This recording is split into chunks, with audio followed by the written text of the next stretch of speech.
अभी रिसेंटली मैं एक एग्जीबिशन आर्ट गैलरी में गई थी, जहाँ पे मुझे एक रिटायर्ड पर्सन, एक आंटी थे, रिटायर्ड थे, और उन्होंने जस्ट जान पहचान में उनको पता चला कि मैं ऐसे ही जीएसटी पे लोगों को नॉलेज देती हूँ और मैं एक कंसल्टेंट हूँ, चार्टर्ड अकाउंटेंट हूँ।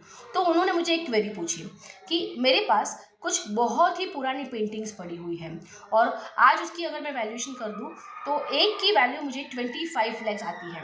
अगर मैं उसको बेचती हूँ तो क्या मुझे उस पर जीएसटी पे करना पड़ेगा?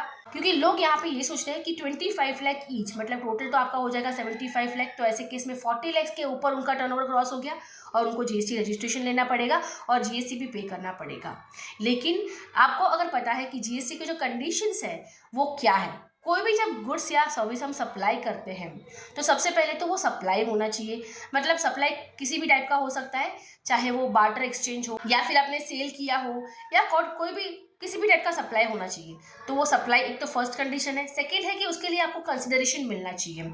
तो सेकंड पॉइंट हो गया कि कंसिडरेशन भी उनको यहाँ पे मिल रहा था।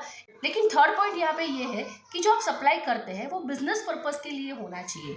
तो क्या ये आंटी का बिजनेस पर्पज था अपनी पेंटिंग्स को बेचना? वो कोई बिजनेस नहीं था, उनके पास ओल्ड पेंटिंग पड़ी थी, जस्ट उन्होंने बेचना चाहा।